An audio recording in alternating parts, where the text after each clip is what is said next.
Hi, welcome. You're watching Vibes of India. I am Nandini, and today we will be discussing the Kshatriya agitation. Today is the third phase of Lok Sabha election, and Gujarat is voting for 25 seats. And the BJP has been facing Kshatriya agitation. Uh, the Kshatriyas are angry with Purushottam Rupala's statement that has not, and the statement has not gone down well with them. We have Deepal Trivedi, founder of Vibes of India, will be discussing the issue. Deepal, what do you think of the Kshatriya agitation? Like, is it an embarrassment for the BJP?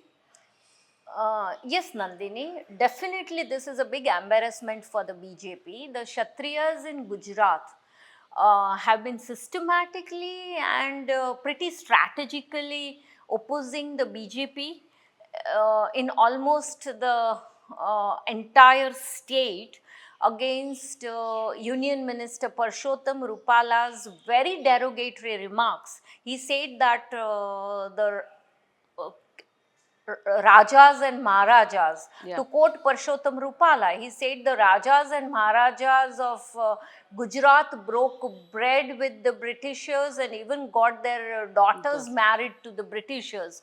This very derogatory remark has upset the Kshatriya community in Gujarat, and it has to be noted that the kings and Maharajas were not always Kshatriyas. Gujarat has a record of even Dalit, Ahirs, True. Kathis, Brahmins, Thakurs, and other kings. So, though the agitation was spearheaded by the Kshatriya community, several OBC and several Dalit and Muslim organizations have come forward supporting the Kshatriya agitation in Gujarat, which is an embarrassment for the BJP. The core demand of the Kshatriyas was that they specified it that they are not against the BJP. Yeah. They just wanted the BJP to withdraw Parshottam Rupala's candidature from Rajkot Lok Sabha seat in Saurashtra. But the BJP did not cave in. The BJP did not cave in to the Kshatriya demand. And this we must remember is because Kshatriyas are not big in numerical strength in Gujarat. Yes. The Patidars form the backbone of the BJP support in Gujarat, and traditionally the Patidars and Kshatriyas have been pitted against each other in Gujarat. True. So, by not withdrawing Parshottam Rupala's candidature, the BJP thought that they will be able to consolidate the Patidar support. Yeah. Maybe this is true, but they did not expect that the Kshatriyas will unite, so effectively, so systematically, and protest against the BJP in several constituencies. Especially, there are 10 constituencies out of 26 Lok Sabha constituencies in Gujarat where Kshatriyas are in a considerable strength. And they have been doing it in such a non-violent manner. Exactly, Yeah. and women, Kshatriya women, which are traditionally considered to be orthodox and not really outbound. They are Correct. confined to their homes. They are coming out in huge numbers. Absolutely. And today it is not even 12 noon, and we've seen Kshatriya women all across Gujarat coming out in huge numbers to cast their votes.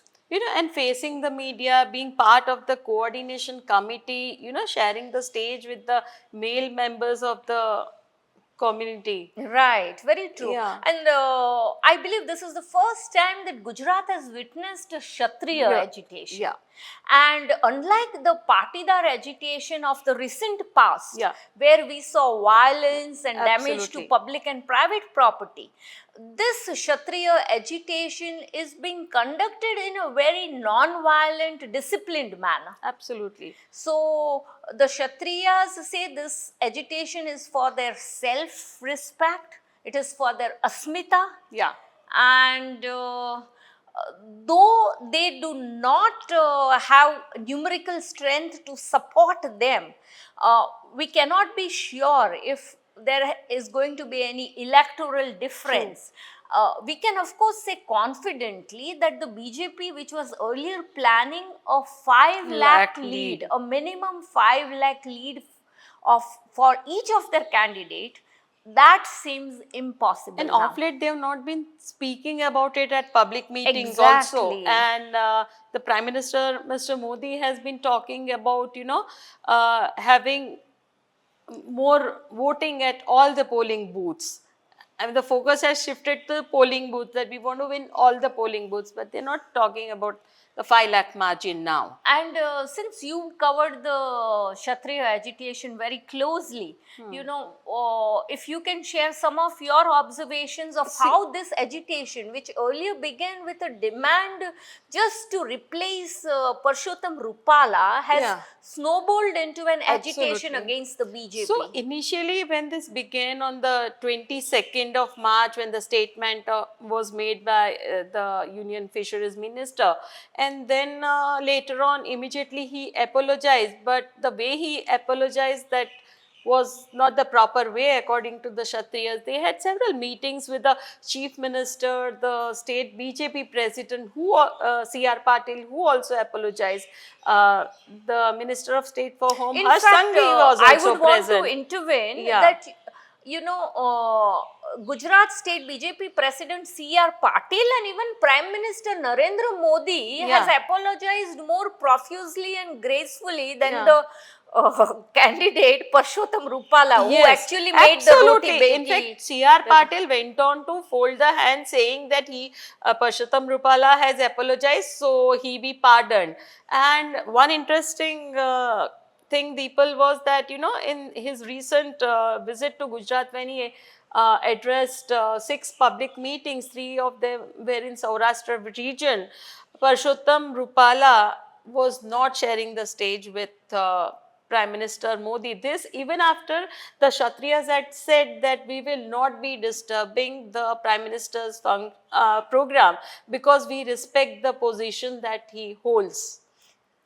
Yeah, this is an excellent point, because the Kshatriyas have categorically said in the past that they are not against BJP or against Prime Minister Modi. Their ire is primarily targeted towards Parshottam Rupala and his Roti Beti Vyavhar Absolutely, comments, yeah. which absolutely was derogatory in taste, True. the comments. But what has happened in the process is that the Kshatriyas, and this is very surprising for an intensely polarized Gujarat, that there are 146 OBC communities in Gujarat, besides, scheduled tribes Yes. and minorities. Muslims, Dalits, and several of the 146 OBC communities have extended their support to the Kshatriya agitation. True. And there are around 92 different Kshatriya organizations which Correct. have come under one umbrella. And they haven't got pressurized by the programs which are being held by the Kshatriyas, who are actually BJP members. And there have been pamphlets doing the round, and the coordination committee has been saying that efforts are being made to misguide the community, but that won't be happening. And they of course have been saying that this is just the beginning and our battle is going to be long. So, what will happen is that the voting percentage, once the final figures are out, we'll be able to say, how much has it affected or not. But definitely, it will surely, if the agitation continues in this manner, it will surely affect the local municipal body elections, which is like, at the grassroots level.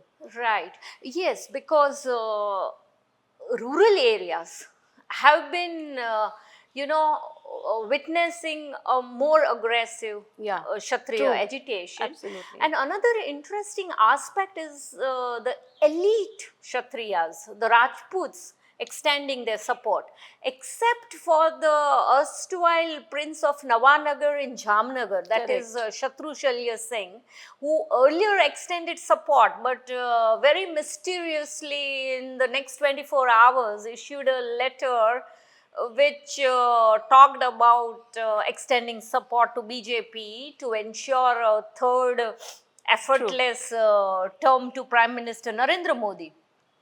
Most royal families in Gujarat have extended support to the Kshatriya agitation. Right. And Gujarat had the highest number of princely states in pre-independent India. Yeah. I come from Bhavnagar, Correct. which was the first princely state of India that offered itself to be assimilated to the Union of India.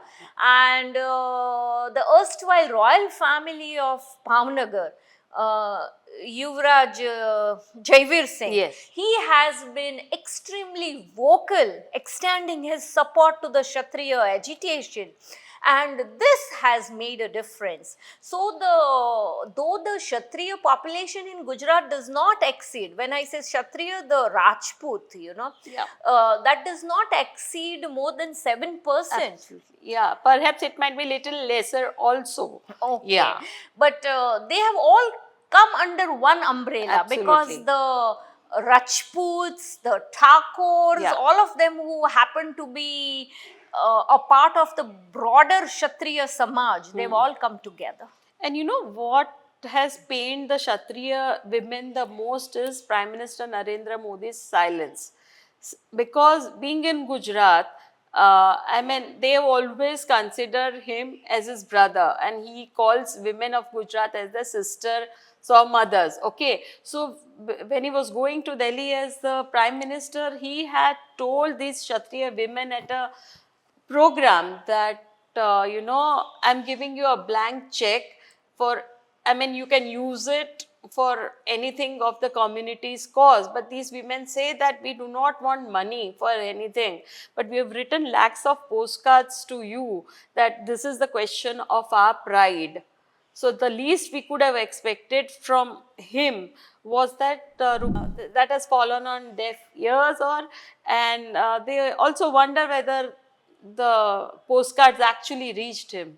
Nandini, what according to you is the reason that the BJP did not cave in to the Kshatriya demand of changing Parshottam Rupala as their Lok Sabha candidate? Okay, so the thing is, they already had to change a candidate in Vadodara seat. Okay, they also had to do it in Sabarkantha, and there was this excessive demand to change Rupala. So then, perhaps they thought that it could have antagonized the Patidar community, which is large in numbers when we talk of the electorate or even the population.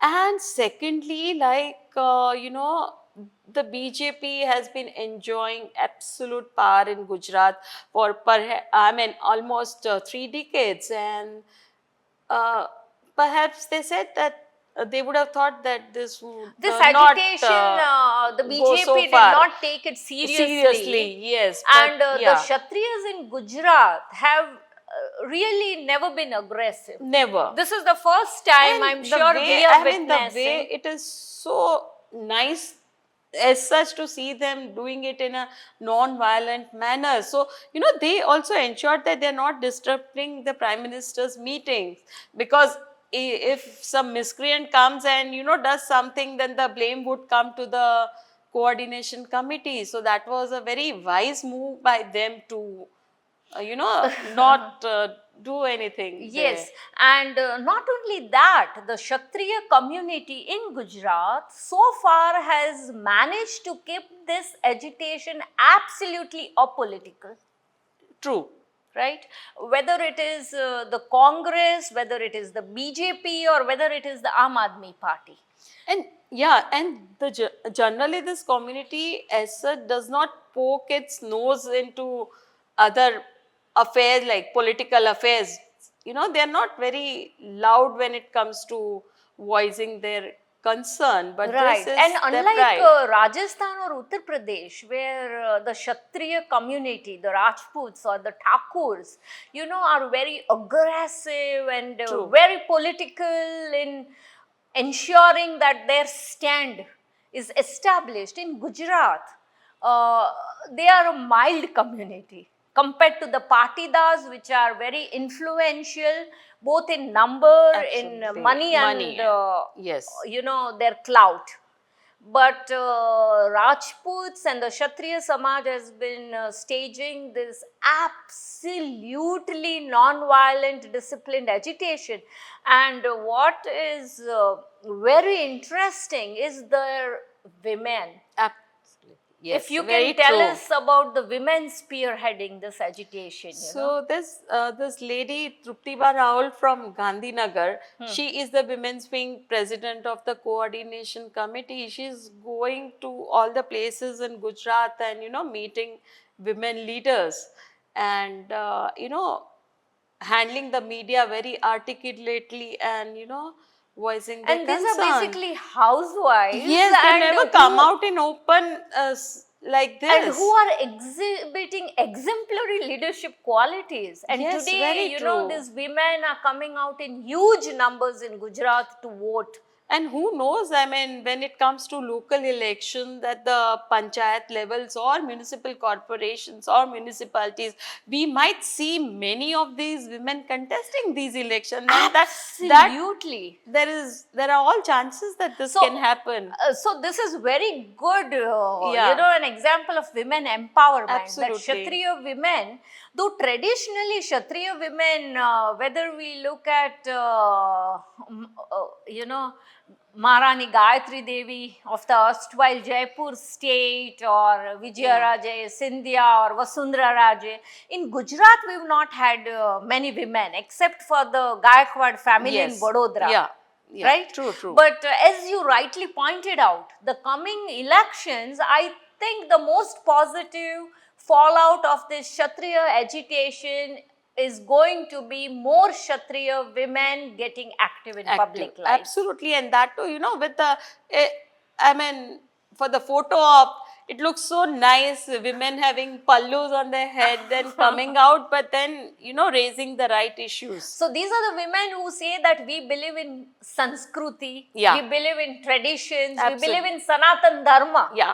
But whatever comments, the derogatory comments made by the BJP union minister are absolutely against the Sanatan Dharma, against the traditions And you of don't India. see the reference of the royals, marrying their daughters to the colonial rulers. No, Absolutely. There's no reference There is in the no history books. scientific, there Yeah. is no historical No evidence. evidence as such. So that has pained them more that why a wrong statement like. Right. So all that was required was a simple apology. Apology But- and just also changing the candidate with And the the BJP Kshatriyas as could have moved on. moved on. Yes. But the BJP did not estimate this agitation. Yeah. Right. So thank you for watching Vibes Thank of you. India and do subscribe to our channel. Thank you. Thank you.